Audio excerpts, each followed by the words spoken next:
बिस्मिल्लाहिर्रहमानिर्रहीम अल्हम्दुलिल्लाहि रब्बिल आलमीन वस्सलातु वस्सलामु अला सय्यिदिल अंबियाइ वल मुरसलीन व अला इबादिल्लाहिस सालिहीन अम्मा बाद।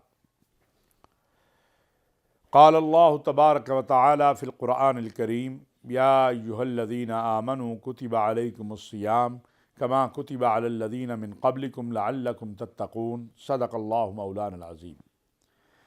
वाजिबुल एहतराम नाज़रीन व सामईन, अस्सलामु अलैकुम व रहमतुल्लाहि व बरकातुहू। नाज़रीन व सामईन, अल्लाह रब्बुल इज़्ज़त के फ़ज़ल व करम और एहसान से, उसकी रहमतों से रमज़ानुल मुबारक के पहले अशरे में हम दाखिल हो गए हैं। रोज़ा एक बदनी इबादत है जो सिर्फ़ खालिसतन अल्लाह रब्बुल इज़्ज़त की रज़ा के लिए है। आप देखिए कि आपने जब रोज़ा रख लिया तो इस दौरान आपके पास कई ऐसे मौक़े तन्हाई के आते हैं जिनमें आप वो काम कर सकते हैं जो आम ज़िंदगी में आम अय्याम में हलाल है, लेकिन रोज़े की वजह से उनसे मना कर दिया गया है। आपको प्यास शदीद लगी हुई है, आपके सामने ठंडा पानी है, लेकिन आप नहीं पीते। क्यों? इसलिए कि अल्लाह का हुक्म है और अल्लाह देख रहा है।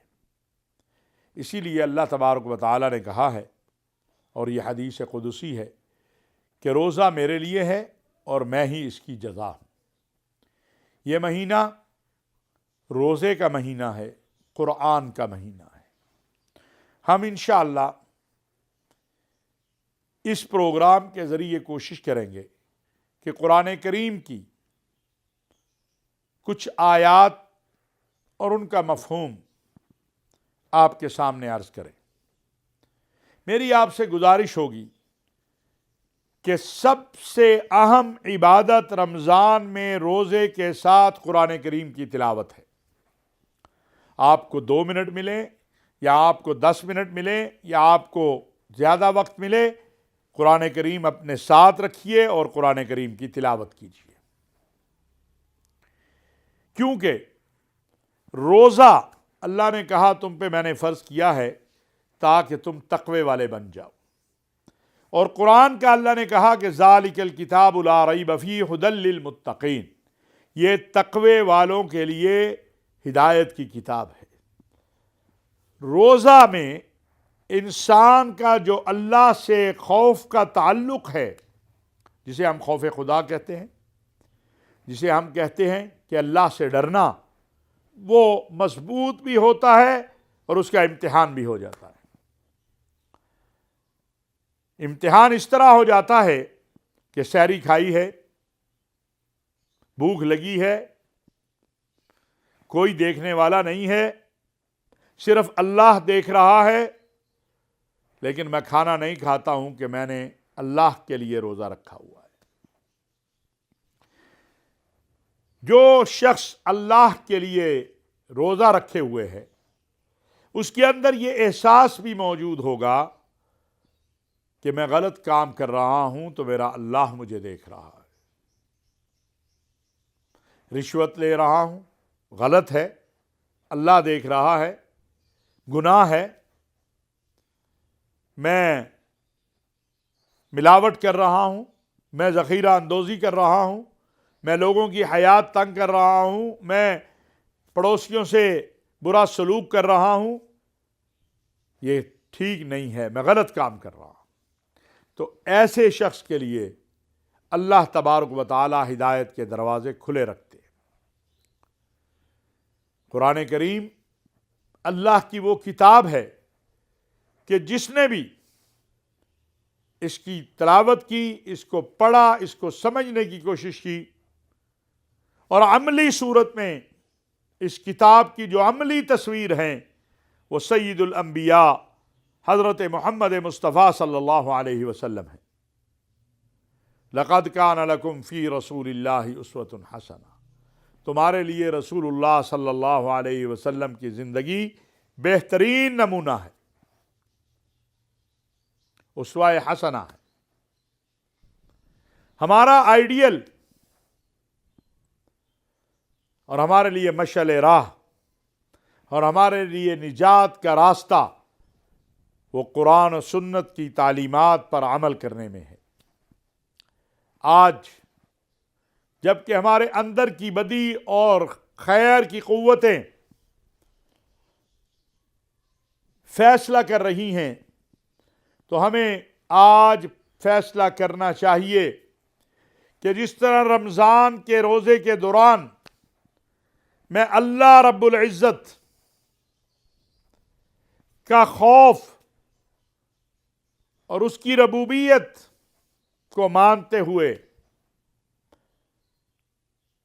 وہ کام جو جائز تھے عام حالات میں وہ بھی نہیں کر رہا کہ اللہ نے منع کیا ہے روزے کے دوران تو ناجائز تو پھر ناجائز ہیں۔ مجھے آج یہ رمضان کا آغاز اس عزم کے ساتھ کرنا ہے، اس ولولے کے ساتھ کرنا ہے، اس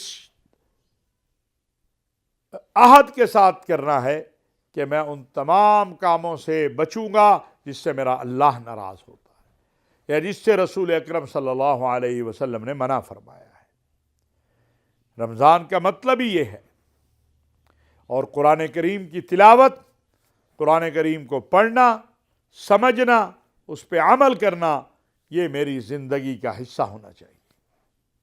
میرا روزہ اس لیے نہیں ہونا چاہیے کہ لوگ کہیں بڑا روزے دار ہے، میرا روزہ اس لیے ہونا چاہیے کہ میرا اللہ میرے سے راضی ہو جائے، اور اگر اللہ راضی ہو گیا تو پھر ساری دنیا ناراض ہو جائے، اس کی پرواہ نہیں ہے۔ ہاں، جو حقوق اللہ ہیں وہ بھی ہمیں ادا کرنے ہیں، اور جو حقوق العباد ہیں وہ بھی ہمیں ادا کرنے ہیں۔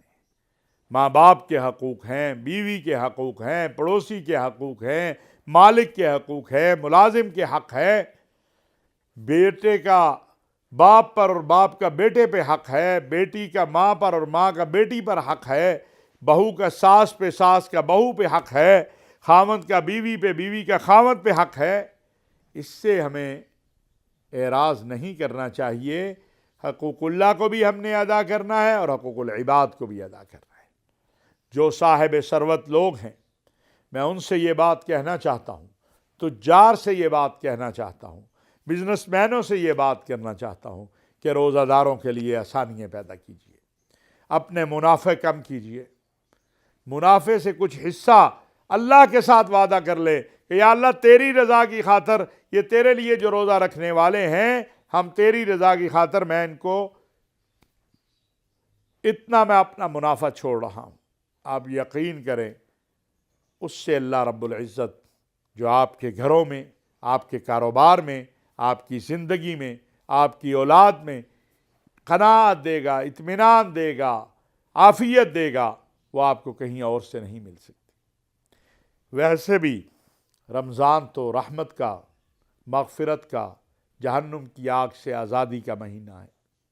اللہ کی رحمت برس رہی ہے، اور میں اس کی مثال ایسے دیتا ہوں کہ ایک آدمی پاؤں سے لے کر سر تک اس کی ہر چیز گندگی میں ڈوبی ہوئی ہو، ملا ہوا ہو، پورا جسم گندا ہو، اور ایک دم خوشبودار بارش آ جائے، اور اگر وہ اس میں کھڑا ہو کے اپنے جسم کو نہ دھو سکے، اس غلاظت کو نہ اتار سکے، تو اس سے زیادہ بھی کوئی بد نصیب ہوگا۔